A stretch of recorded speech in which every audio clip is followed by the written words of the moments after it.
our friend Reverend Julian Harvey from Unity Reflections of Truth up in Queensland, who's going to be giving the message today entitled, and I had to read this a couple of times, Julian, to get it right through my head. It ain't what it ain't, 'cause it ain't.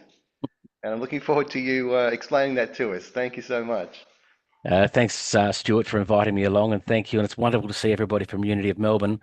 I'm just going to take a quick sideline there about music. So, Charles Fillmore was a constant singer of what he called joy songs, which those of us that have been around Unity for a while may recognise. A lot of them are in Wings of Song, which is the old hymnal the old songbook that we used to have at Unity. And when his son Ricketts was designing Unity Village, which you can see behind me, one of the things they built was they built this catacombs of tunnels because it gets very cold in Kansas City. And so they wanted to be able to move from one building to another building without actually going up on outside. It also meant that they didn't have to have coat racks everywhere and they didn't have to do that. But Mr. Fillmore was renowned, and people knew Mr. Fillmore was coming because they could either hear the joy song he was singing at one end of the tunnel, or he was whistling. He whistled a lot. He was a well-renowned whistler. And he would sing these joy songs in the tunnels. And when he was asked about it once, he said the acoustics down there were spectacular.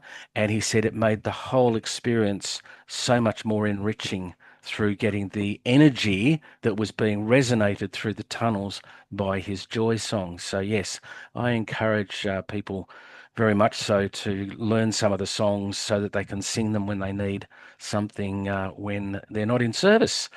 So it helps with that. So yes, my title is a bit of a strange one. It ain't what it ain't 'cause it ain't. And I'm going to tell you a little story to start with. And we're talking about several centuries ago. It's not a recent story. This is several centuries ago. But the Pope decreed that all Jews had to convert or they had to leave Italy. And of course, there was obviously a huge outcry from the Jewish community. So the Pope offered a deal. He would have a religious debate with the leader of the Jewish community. If the Jews won, they could stay in Italy. If the Pope won, they had to leave. So the Jewish people all got together and they decided and they picked on a specifically older and but very wise rabbi called Moshe to represent them in that debate. However, as Moshe spoke no Italian and the Pope spoke no Hebrew, they agreed that it would be a silent debate. So on the chosen day, the Pope and the Rabbi Moshe sat next to each other for a full minute before the Pope raised his hand and showed three fingers. Rabbi Moshe looked back and he raised one finger. Next, the Pope waved his finger around his head. Rabbi Moshe pointed to the ground where he sat. The Pope then brought out a communion wafer and a chalice of wine. The Rabbi Moshe pulled out an apple. With that, the Pope stood up and declared that he was beaten. Later on, the cardinals met with the Pope asking what happened. And the Pope said, first, he held up three fingers to represent the Trinity. He responded by holding up one finger to remind me there is still only one God common to both our beliefs. Then I waved my finger to show him that God was all around us. He responded by pointing to the ground to show that God was also right here with us. I pulled out the wine and wafer to show that God absolves us of all our sins. He pulled out an apple to remind me of the original sin. He had me beaten, and I could not continue. Meanwhile, the Jewish community were gathered round Rabbi Moshe, and they asked, what happened? Well, said Moshe, first he said to me that we had 3 days to get out of Italy. So I said to him, up yours. He then tells me that the whole country should be cleared of Jews, and I said to him, Mr. Pope, we're staying right here. Oh, and then what? Asked a woman. He says, who knows? He took out his lunch, so I took out mine. Now, what happened there, and what the reason that I like that story so much is that it's a really clear example of misrepresentation or misperception. Obviously, there's a misperception on both sides of the coin, and the reality of it is that both men were right from their faith traditions. So it ain't what it ain't because it ain't, if that makes sense. So in making that statement, what am I really talking about? So today I'm going to talk to you about what does it mean? What does the statement mean? It ain't what it ain't because it ain't. Why is it important for us to know this statement? And how do you actually practice healing the messes we make when it ain't is it ain't? So, what do I mean by misperception? Misperception is our inability to accurately read a situation because we're influenced on how we see things. The Pope had his view, Moishi had his view. They were very different views, but the interpretations were again also very different. We're often influenced by how we see things, how we hear what's being said, and how okay we feel about ourselves at the time. Things like anger, fear, defensiveness, and other emotional states also contribute to how we perceive a situation. We are the ones responsible for putting our meaning into our experiences. Now, I teach metaphysics, and when I'm teaching metaphysics at the Unity National School, I talk about two aspects of who we are. We have our physical world, and we have our non-physical world. So our physical world is that physical world of the senses, and we have the non-physical, which is that area of our conscious, our subconscious, and our mind as we know it. But in that teaching, I also talk about the fact that the physical world is where we have events, things happen in that physical world. In the non-physical world is where we experience that event. And we're all sitting here in a room together, and you're all listening to me. We're all having the same event, but I would assume, and I could be wrong, we're having different experiences of this particular event based on the meaning that we put into the experience that we're currently having. Because the reality of it is, as human beings with the brains and the way we work, we are meaning-making machines. That's what we do. We make meaning out of everything. As you know, and as we're all aware, Unity teaches us that we're fully human and fully divine. But how much does that cause conflict within yourself? How much do you misperceive what is going either on in your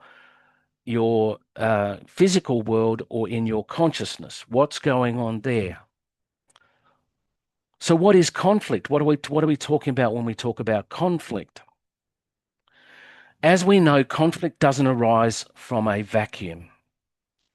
Certain conditions have to be met for conflict to arrive. There's a great book by a gentleman by the name of Gary Simmons called Eye of the Storm, and it has a chapter in it called The Four Winds.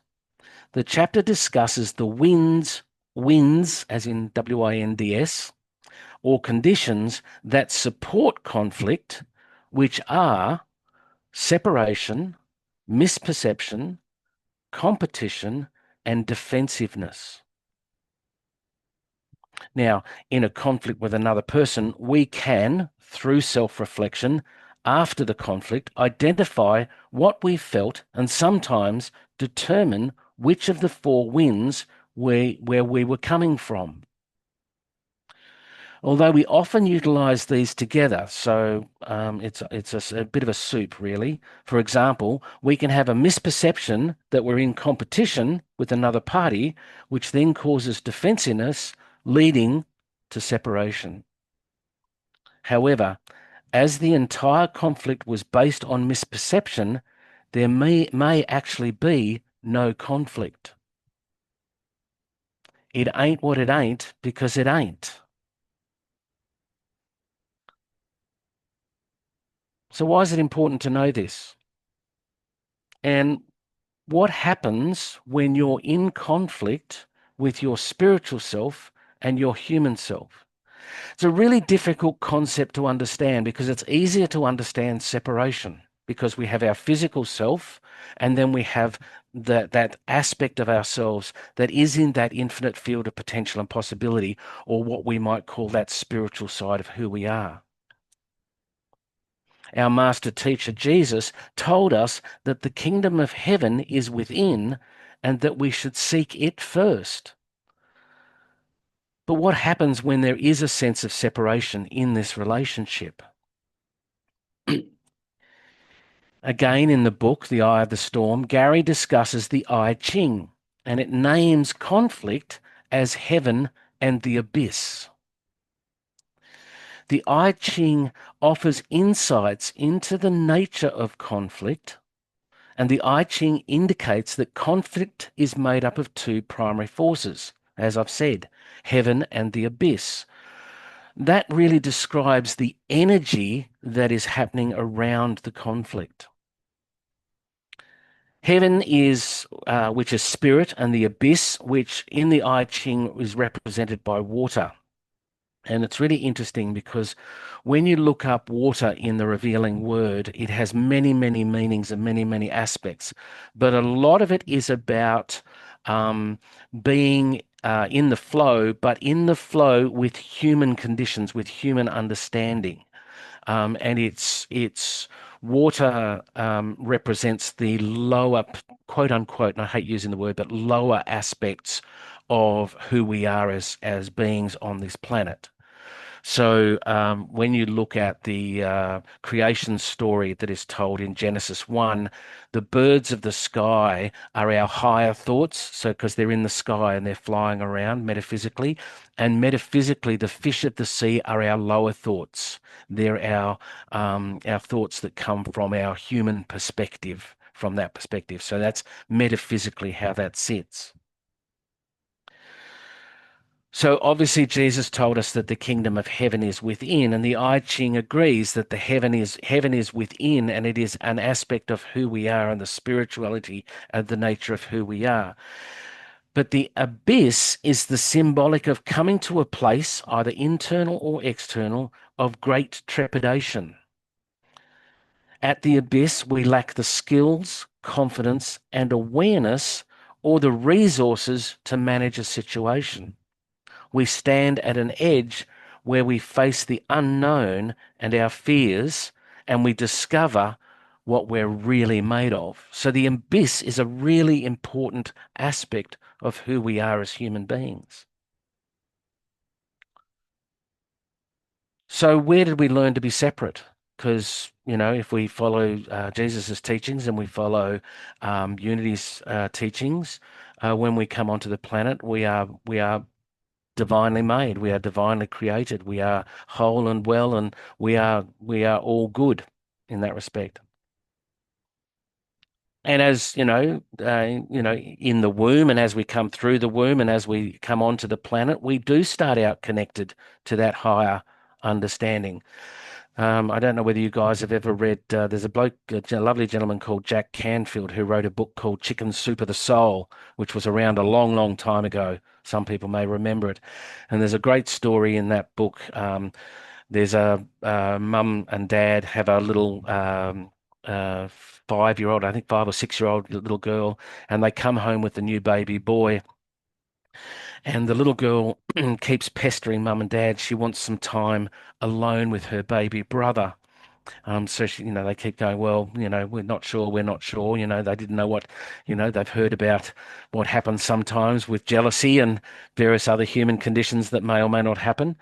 But they finally decided to let her do that. And so what they did was they let her into the room where the cot was, but they left the door ajar so they could hear what was going on and if need be, jump in. And the little girl came up to her baby brother and said, can you tell me what God's like? I'm starting to forget.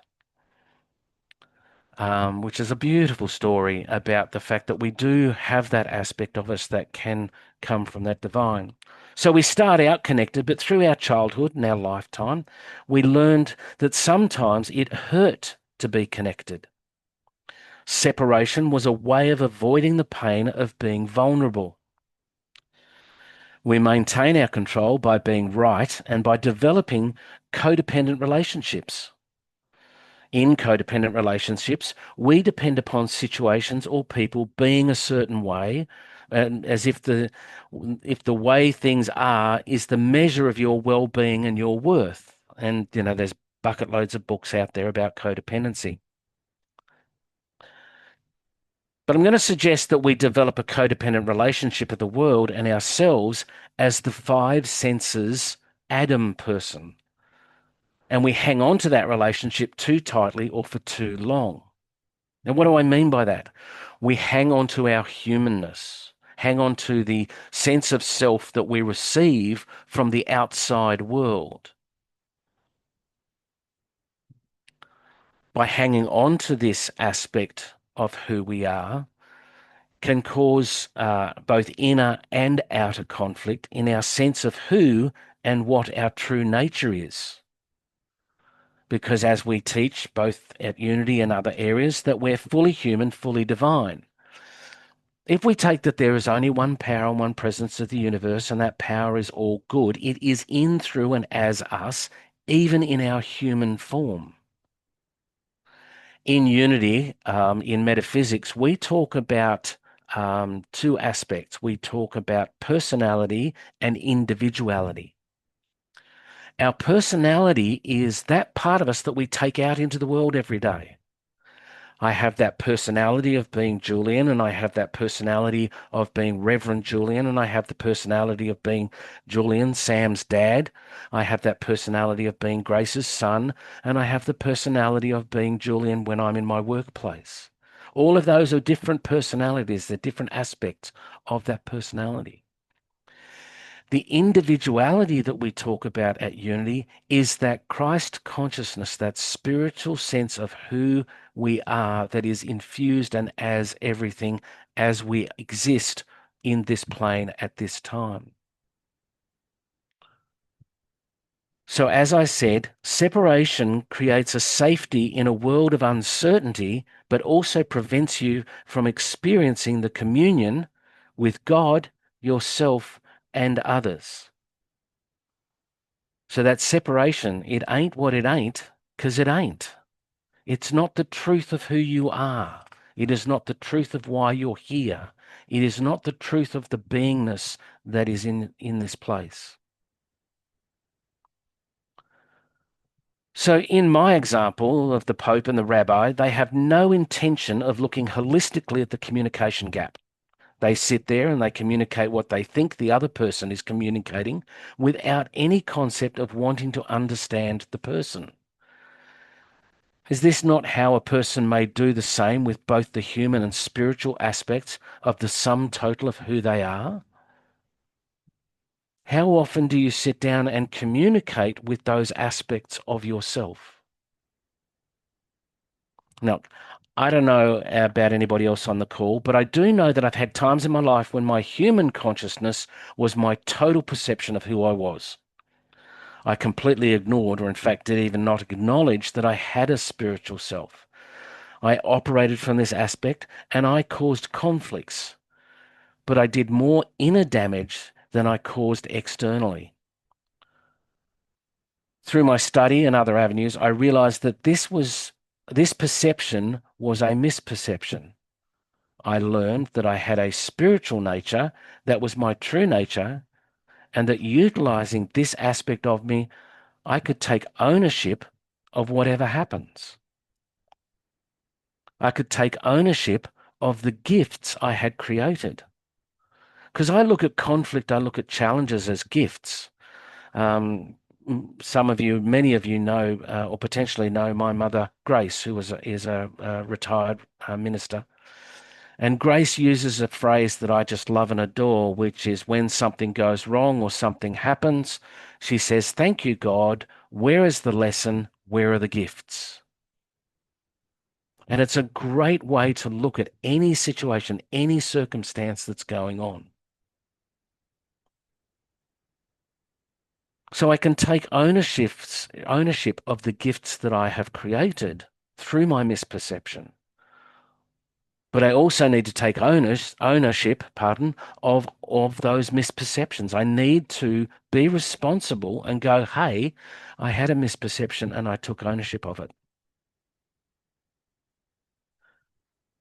If I believe the thoughts and feelings and misperceptions are true and I'm unwilling to look at the missing pieces, then I'll stay in conflict and not heal the wounds that drive that misperception. Again, I need to recognize that it ain't what it ain't because it ain't. It's not the truth of who I am. Those misperceptions are not the truth of who I am. So, how do we practice this? How do I actually practice this? What do I do to actually, deal with these issues? I love how the fact that at Unity, a lot of people call themselves students of truth, or we're studying truth, or we're studying unity. Unity comes very much, the original premise of Unity was prayer and education and publications. That's why the Daily Word is so popular.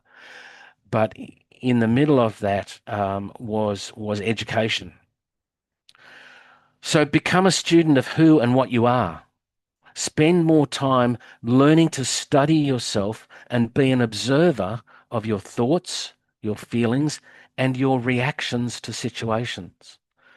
When I teach a class through the Unity National School and also through my ministry at Reflections of Truth, I talk about one of the key tools that we have in our tool belt as a Unity Truth student is understanding that we have to become a student and study ourselves. It's self-awareness is the key. You also need to understand that Unity teaches prayer and meditation. Now, we teach affirmative prayer and we teach meditation. You need to practice these on a consistent basis. And guess what? It does not need to be an hour a day. It does not need to be going into a 1 month long retreat. You can do this with 2 minutes a day, spending 2 minutes a day just relaxing and being in the space, knowing that the divine is available to you right here, right now. As Stuart's prayer at the beginning said, it is available right here, right now, and always available. So if you're not meditating or you're not praying on a consistent basis, start small. It doesn't have to be a big thing. It's I come from a long, long, long line of teaching. I've spent nearly 22 years in the education process of being a teacher, both in business and at Unity. And I use the old joke of the easiest way to eat an elephant is one bite at a time. The easiest way to meditate is 2 minutes at a time, and build it slowly over a period of time if you need to. The other thing you need to do is learn to journal. We teach journaling at Unity, and it's an important part of understanding the process of self-awareness, learning to journal. And I'm not a great typist. I'm not a great handwriter. My handwriting looks worse than a doctor's. But I learned a pro tip a few years ago that has really, really helped me is that if you go into Microsoft Word, you can press on dictate and you can just speak the words and it types them. Doesn't always get it right, but you can go back and edit. Because what I found is when I do go back and edit, I reread the words I just said and I infuse those words back into my consciousness at that time. So it's an important part of understanding. Write out what your thoughts, feelings, and reactions to situations are. Some of the things you might ask yourself throughout the day or throughout the process, you might be, doing your day-to-day stuff, and then suddenly something happens. Asking yourself questions at that time, allowing yourself that time and presence to pause for the moment and ask yourself, where am I feeling a sense of separation from the divine? Where is that sense of separation coming from? What am I feeling? What am I thinking? What is my internal dialogue? What are the myths? What are the messages and beliefs of this misperception? If you're in an interaction with someone else, maybe, take some pause to think, what am I thinking in this interaction? What does this experience mean to me, and what does it mean to the other person? Look at the other person's perspective. When I teach communication skills, which I'm doing later this year, we talk about um, speak to listen, not to speak. So say what you need to say and then listen to what the other person is saying back. You need to listen to speak. So I think the conversation between the Pope and the rabbi could have gone a completely different way had they looked at the misperception that was going on. Now, what the outcome of that may have been, but maybe two men might have seen that their religion and their spirituality was in fact exactly the same, and that there was no conflict between the Jews staying in Italy and being a part of that community. And therefore, it may have been a more constructive, even though the outcome was probably the same, it could have been a vastly more opening up to the spirituality of the nature of who they were and the nature of their community that they live in. So the story is telling us that it ain't what it ain't because it ain't. And what you have to do is next time you have that sense of separation, check which character you're playing in that conflict. And remember, it ain't what it ain't because it ain't. So let's take a moment of time now to go into a short meditation and to think about those things, those aspects of ourselves. And I want you to just take a minute in the silence. I'm not going to talk through a meditation. I want you to take a minute in the silence. And I want you to either talk or listen to the divine within you and hear what that message is for you for today. And we do this in the silence.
Living, loving Spirit, we thank you for this time together. We thank you for spending time in the divine, knowing that that conversation is an ongoing, loving presence within. And we know that we are blessed by this time. And for this, we are truly grateful. Amen. Thank you so much, Julian. Absolutely wonderful. So I've got a lot of takeaways from that. And just a couple I'm going to mention. Which version of myself am I bringing to an interaction? Interestingly, I mentioned that at the start when I was talking about that interaction with my family member, which has really helped me to think about what version of myself, and hopefully it's the same version with everyone. And I want to affirm what you said about the regularity of affirmations, because it's exactly the same when you play an instrument. If you only play 10 minutes a day, that will push you forward. It's a big difference between not practicing at all and just spending 5 or 10 minutes a day. The consistency will absolutely work and you'll see results. Thank you so much. You give me a lot to think about there. Thank you, folks, but I am going to have to leave you because I have to go and run my own service now. It's lovely hanging out with Unity of Melbourne and seeing you all, and thank you very much for inviting me. I appreciate it. Much love to you, my friend. Thanks, Thank you, my friend. Julian. That was brilliant. Thank you, my friends. Cheers. Thank you so much. Okay. Excellent. Thank you, guys. Bye. Bye-bye. Oh, wasn't that excellent? That was really good.